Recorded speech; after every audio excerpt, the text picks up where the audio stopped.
This is known as a swing cut, and this is known as a swivel cut. These are one of the must-have card moves in your repertoire, as they are the foundation of most of the card flourishes and full shuffle techniques you can learn. Hi, my name is Josep Vidal, and for the last 16 years I've been learning, creating and performing magic all around the world. And in this video I will share with you how to learn these basic cuts in no time, but also I'll be teaching you the personal variations I like to perform that will make your card magic look more dynamic and casual. So if this sounds good to you, get your deck of cards, sit down, and let's get into it.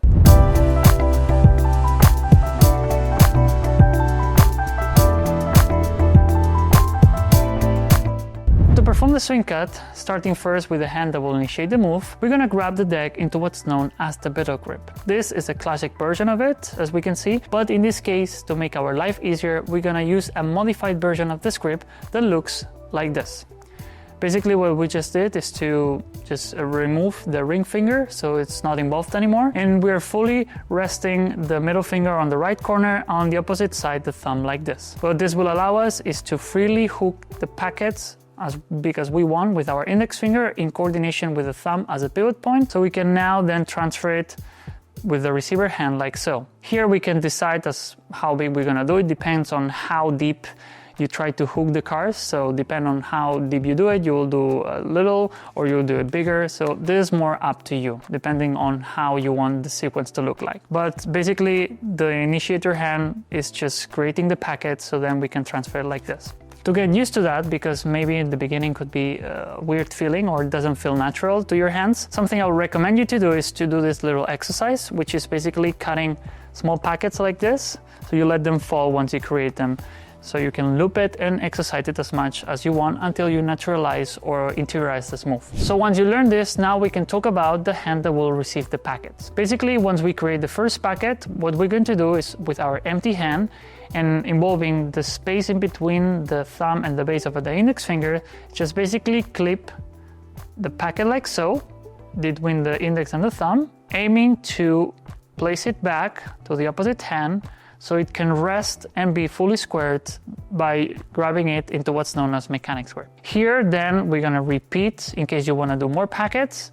It's mostly the same mechanics, but just having in mind that we have this packet secure with a mechanics grip, and involving again the space in between our index and thumb, so we can clip the next packet and transfer it smoothly and square it back like so. And like this we go until we finish with the whole packet, so we can just link with another move we want to do or just start over and over as much as we want. So now that we understand the actions and the role of both hands, let's put everything into a sequence. Basically we're going to start with a squared position like so, transferring it in this case with the hand that initiate the moves, that in my case is the right one, by grabbing the deck into the slight modification of the Vidal grip we talked about. Then from here we aim to create the first packet that we are gonna create by applying pressure with the tip of our index finger against the thumb as a pivot point. And then once we have it, we're gonna involve our receiver hand by clipping the packet we just create in between the thumb and the base of our index finger, keeping in mind the advice I give you. Try to making this packet go as vertical as possible in relation to the deck, so we make sure no card gets spread, so we can perform it smoothly. And now transfer it fully and resting the first packet into what's known as the mechanics grip. Then from here we can just cut and finish it, or we can just go ahead and create another packet. So again, what we do is basically create a second packet, we clip it again, transfer it, recovering it.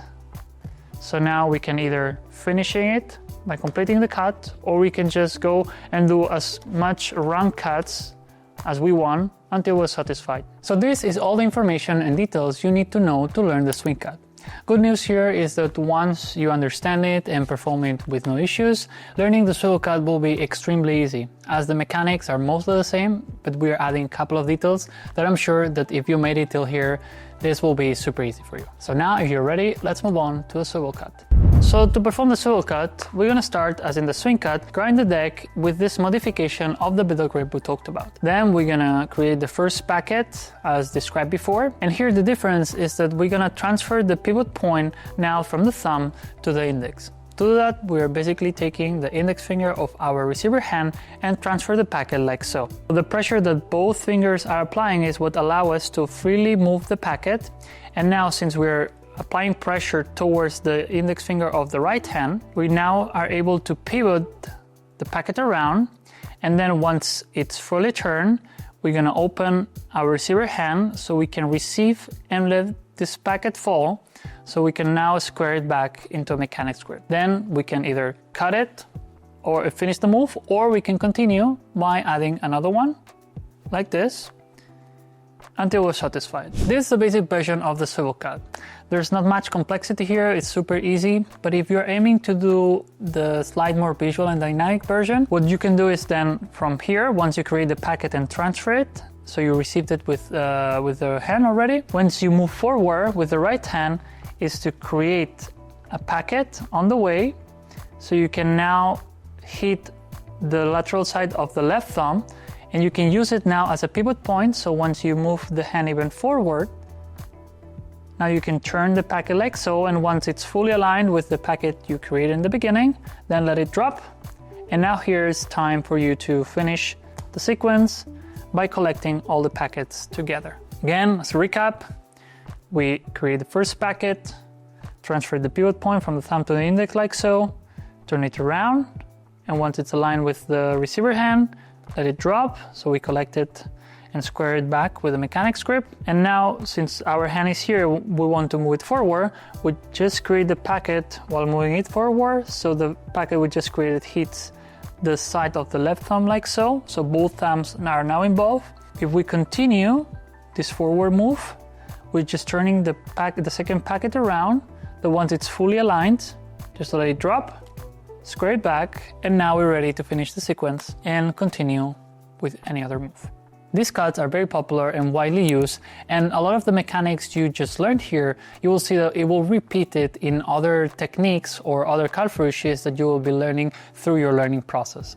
So I recommend you to get familiar with it, because this will empower you and make your learning process with other techniques a lot easier and faster. And now that we know how to perform these two cuts, let's move on to the bonus section. In this bonus section, I'll be teaching you my personal variation of the swing cut. This has no other purpose than just whenever I'm doing mindless practice, I'm just moving cards around, and gives this visual light touch that I like to have whenever I'm just, moving the cards around. So to perform it, basically, we're starting as the classical swing cut we just learned.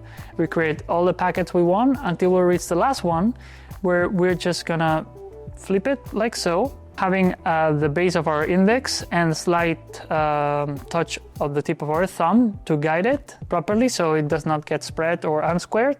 And once it's here, because we're trying to concentrate all the grip and all the weight in this area, once we leave it, by gravity it will just tend to flip like so, so it comes back to its original orientation.